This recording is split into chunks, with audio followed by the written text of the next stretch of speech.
Donald Trump's second indictment has reinforced Republican devotion to the twice impeached and now twice indicted ex-president, because that's what always happens when Trump finds himself in trouble. The opposite of what would happen for a normal politician, let alone a normal person. Just like the Access Hollywood tape, the first impeachment, the January 6th insurrection, the second impeachment, and the earlier indictment, Trump's second indictment, all were bound to bring the GOP even closer to him. And as MSNBC columnist and author Ruth Ben-Ghiat laid out for us on our network's indictment special, for Republicans, this unending loyalty isn't some lucky fluke for Trump. It's a derangement syndrome that has infected the GOP called the authoritarian bargain. This is consistent with an authoritarian party that's enthralled to a cult leader. And there's something called an authoritarian bargain. And that is when a leader like Trump, who demands loyalty and is highly corrupt, gets political elites to sign on to support him. And once they do that, they stick with him no matter what happens. I'm telling you, no matter what happens. Even Trump's presidential rivals, who should want him out of the race, well, they're actually jumping on that Trump bandwagon. Ron DeSantis called the indictment the, quote, weaponization of government. Vivek Ramaswamy is urging every presidential candidate to pardon Trump if elected, even before the trial has begun. Nikki Haley embraced the idea of a pardon. And Miami Mayor Francis Suarez, who's, I guess, painting himself as a moderate in this presidential field, well, he also vowed to pardon Trump. And these GOP candidates are at the top of a pyramid of authoritarian bargainers. The day of Trump's arraignment, House Republican leaders, including Speaker Kevin McCarthy, reiterated their support for Trump, calling the arraignment a, quote, dark day for our country.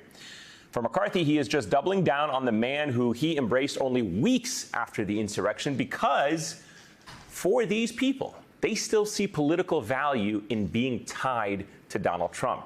As Ruth explains on her Substack, Lucid, the root of this bargain derives from the desire for power and the need to continually have more of it. It's, quote, the thrill of partnering with an amoral individual for whom there are no limits or restraints. So now let's shift to the consequences of that authoritarian bargain, because defending a twice impeached, twice indicted ex-president has some cost. In this case, the cost is grave damage to the American justice system. Because in order to defend Trump's actions, like so many Republicans are doing now, you have to delegitimize the entire Justice Department. You have to attack the entire legal system. Those attacks trickle down to the public and can have even further consequences, like what we saw on January 6, 2021. If you attack the American electoral system enough, you delegitimize it, you sow doubt and distrust and anger, and then the people can act. To take from Ruth, quote, each lawless action by Trump has made the GOP more, not less, faithful to him in saving him. They think they are saving themselves. Now, experts on extremism have raised alarms about the potential for violence in the wake of this second indictment, even if it didn't manifest in Miami during Trump's arraignment. And it doesn't have to be as massive as an insurrection to still be damaging. Donald Trump might be the one on trial, but those who support, those who embrace, those who continue to enable him are doing just as much damage to our institutions and system. These Republicans are so addicted to power, even when it is connected to a weak strongman who gets politically weaker with each indictment, that they won't stop helping and enabling Donald Trump. And sadly, at this point, they probably can't. And that leaves the rest of us to suffer the consequences. Joining me now are Ruth Ben-Ghiat, New York University history professor and author of Strongmen, Mussolini to the President. She is also an MSNBC columnist. Jordan Rubin, MSNBC blog writer and a former Manhattan prosecutor. And Barbara McQuaid, MSNBC legal analyst and University of Michigan law professor. It's great to have all three of you with us. So, Ruth, this is something that you and I have talked about many times in the past, but lay it out for me. Is there something that we are missing here? What has struck you the most concerning this aspect of this authoritarian bargain that has now been made with Trump, as you described? What strikes me the most is that they are enthralled to this cult leader, and that he's been able to subject the party to a kind of authoritarian discipline where it's all about loyalty. And the other thing that strikes me is you and I, Eamon, talk about Middle Eastern and other dictators. If you have any subordination in those contexts, you go to jail or you're killed. Here, these people are willingly being complicit with the attempt to destroy our justice system and our democracy. And they're not going to be, killed or jailed. They would maybe lose their political career, like Jeff Sessions when he refused to perjure himself for Trump as Attorney General. So that's a very sad commentary on the level of cowardice and the level of opportunism among the GOP. Yeah, I've always talked about the threat of fear in those countries, like in the Middle East, is always that if you fall out of favor with the ruler, you find yourself either dead or in prison. I don't know what's compelling the Republicans to do that here. And you've written, Ruth, on your Substack, that GOP lawmakers who engage in public displays of fealty know that opposing him could mean the end of their political careers. Is it safe to say that a large swath of the GOP today puts power over a country, and that's what's compelling them? They simply just don't want to lose power or the access to power that comes with these positions through Donald Trump? It's a combination of power. It's also, there's fear involved, fear of having their secrets, whatever they are, revealed. Donald Trump is a decades-old blackmailer, expert in what the Russians called kompromat. And so there's that kind of fear, as well as opportunism, and this idea that's very compelling, that you could have as much power as possible. And then for the fanatics like Jim Jordan and Ron DeSantis, they do buy into this idea of an authoritarian vision of power, which is limitless. It's a fantasy, but it's very compelling in those who have that temperament.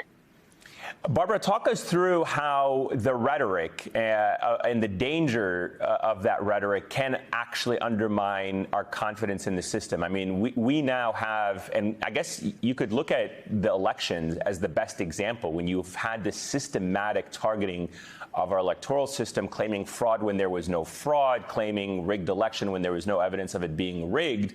You end up with a January 6th type of insurrection where somebody feels it is okay to use violence to stop and overturn our democratic system. But explain how that would work for our justice system as well. Yeah, I think many of us hear this rhetoric and we sort of roll our eyes and shrug our shoulders and say, how can anybody believe this stuff? But we see very real consequences of all of it. One is the harm to democracy. There are states that have passed laws under the guise of preventing election fraud that have made it harder to vote. We have seen this now in people who are very skeptical about the charges that have been filed against Donald Trump, that somehow, Jack Smith is, lunatic and a thug, and that the Justice Department is being weaponized against the right. And this does have a consequence. We saw during the Trump administration, there was the man known as the MAGA bomber, Cesar Sayoc, who was a great supporter of Donald Trump and went after his enemies, including Democratic politicians and members of the media. After the Mar-a-Lago search, when Donald Trump spoke out against the FBI, claiming that what they had done was lawless, when in fact they had a court-authorized search warrant, we saw a man in Cincinnati take action. He tried to breach the Cincinnati field office of the FBI and ended up killed in a standoff. And I also worry about just the erosion of trust in those institutions. The FBI knocks on doors every day looking for information and tips on everything from kidnapping to human trafficking to bank robberies.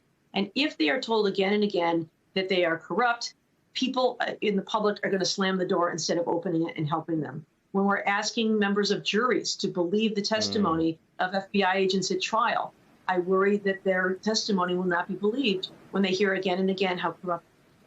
Yeah, the cornerstone of our system is based on confidence in that system. And if it's eroded, as you said, Barbara, we begin to lose faith in it. Jordan, politically speaking, New York Attorney General Letitia James said this week that she's received death threats on her life for investigating Donald Trump.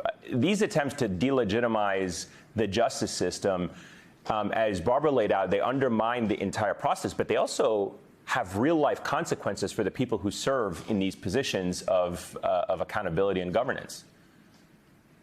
That's true, and we've seen that across nearly all of these cases, including the state pending criminal prosecution coming out of the Manhattan District Attorney's Office, my former office.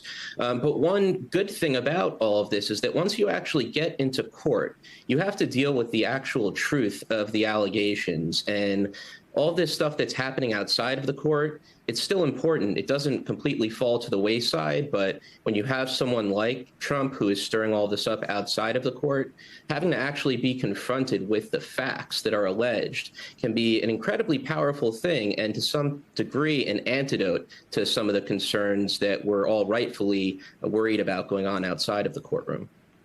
Ruth, there's a lot of gaslighting in this Trump world from Trump allies. You've got Representatives Matt Gaetz and Marjorie Taylor Greene leading a recent panel discussion about the insurrection and downplaying the violence of January 6th. How does that play into the authoritarian bargain concept? Yeah, this is something it's very concerning, this attempt to make January 6th into a patriotic act and or have people forget about January 6th. That's ultimately what they would like, because forgetting about a coup attempt makes it more likely that another authoritarian action could be taken. And these kind of proclamations, this is part of their loyalty displays that they're required to do. There's the talking point that helps Trump about, and he's going around Waco, Texas, and other places. He says, I did this for you. This was a patriotic thing to save your freedom.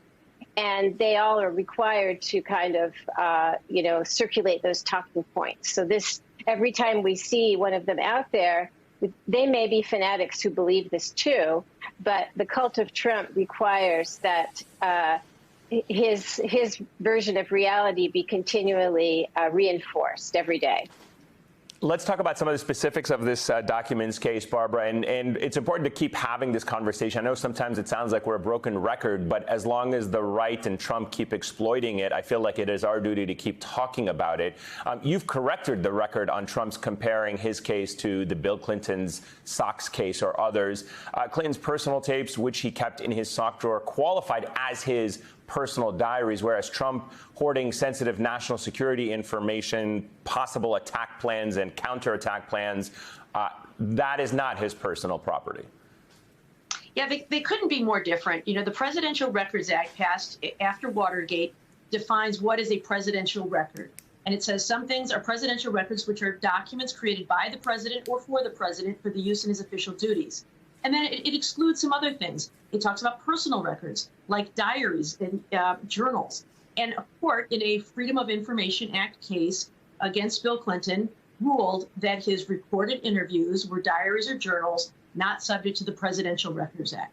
Now, Donald Trump is not even charged under the Presidential Records Act. That's a civil law. He is charged under the Espionage Act, which makes it a crime to retain willfully national defense information. What he took are agency records. They are neither presidential records nor personal records. They belong to the CIA, the NSA, the Department of Defense. They pertain to nuclear programs, to military and weapons capabilities of the United States and our allies, all kinds of military secrets. So for about 3 different reasons, the Bill Clinton case is just absolutely not applicable here. But I think it sounds clever. He talks about Bill Clinton's sock drawer, and people don't pay attention to the details, and they nod along and say they're being held to double standards. They're completely different cases, and so Donald Trump is being treated the way other government employees are treated who willfully retain national defense information. And perhaps, Jordan, more contemporary-wise, can you debunk for us the GOP comparisons to both the Biden and the Pence cases? I mean, in those instances, both men opened their doors to investigators and actually cooperated with the investigations. And I think it's important to remind our viewers that of all the documents Donald Trump took from the White House, he's only charged over, I believe, the 30 or so documents that he did not give back. The others that he actually gave back before the raid at Mar-a-Lago, he was not charged for those. So he could have possibly never been charged had he just, given over all of the documents to the FBI. That's exactly right. I had a piece that was headlined not long ago that was titled, "It's the Obstruction, Stupid." Yeah. And if Donald Trump had gotten that simple memo, we might not even be in this place, even if he should have been charged with some of the underlying crimes. Now, we could do a whole hour segment on the differences between all of these cases, but one thing that we know for sure is based on past Justice Department practice, whether it's the Hillary situation, whether it's Mike Pence just not being charged. We don't know what's going to happen with Joe Biden yet, but it doesn't seem like he's going to be charged. We'll revisit that if he is. But really, it comes down to, look, sometimes politicians have had records that they shouldn't have. But what you see with Pence and what it looks like with Biden is they cooperate with the government. They give them back. And so even if the underlying conduct seems like it's criminal, and Donald Trump's underlying conduct is way more severe than what we know about the Pence and Biden situations, for example, even then, had Donald Trump just cooperated, we might not even be having this conversation. Yeah, and the chances of him doing that were slim to none.